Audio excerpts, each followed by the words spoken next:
সরকার পতনের আন্দোলনে যে বৈষম্য ছাত্র বিরোধী আন্দোলনের যারা শহীদ হয়েছেন তাদের রুহের মাগফিরাত কামনা করছি।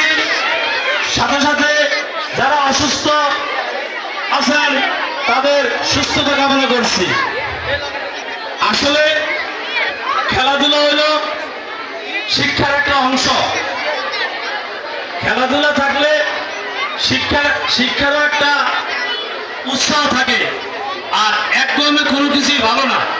যদি শিক্ষার পাশাপাশি খেলাধুলা হয় মন মানসিকতা ছাত্রছাত্রীরা ভালো থাকে। যাই হোক, বিভিন্ন বক্তারা অনেক কিছুই ধরছেন। আসলে আমার দিকে তাকিয়ে থাকে আমি কি চাইলাম, কি স্কুলে লেগে পাইলাম, এরই হলো আমার ব্যাপার। বিভিন্ন বক্তারা এই সব কিছু বলে, আমি তো আসলে সাফার দিক আছি।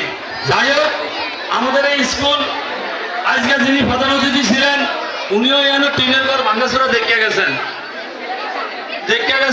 আজকে উনি কচুয়া একটা ছাত্র মারা গেছে, সেখানে আমাদের জেলা শিক্ষা অফিসার সহ উনি সেখানে গেছেন। ওনার লগে একটু ভালো হয়েছে রাত্র 9টা 7 পারে কিনা জানি না।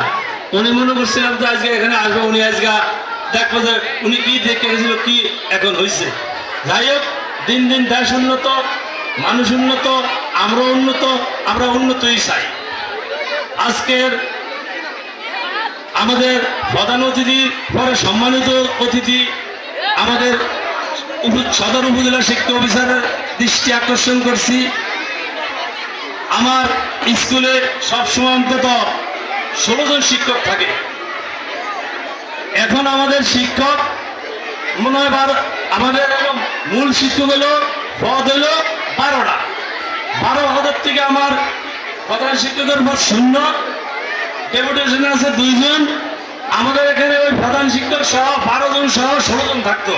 এখন মনে হয় আমাদের 12 জন শিক্ষক আছে, প্রধান শিক্ষকের পদ 0।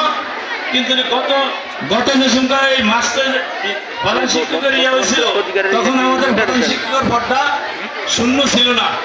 কিন্তু প্রধান শিক্ষক ছিল না, কিন্তু পদটা 0 ছিল না। পদটা ছিল যে আমাদের প্রধান শিক্ষক আছে। এটা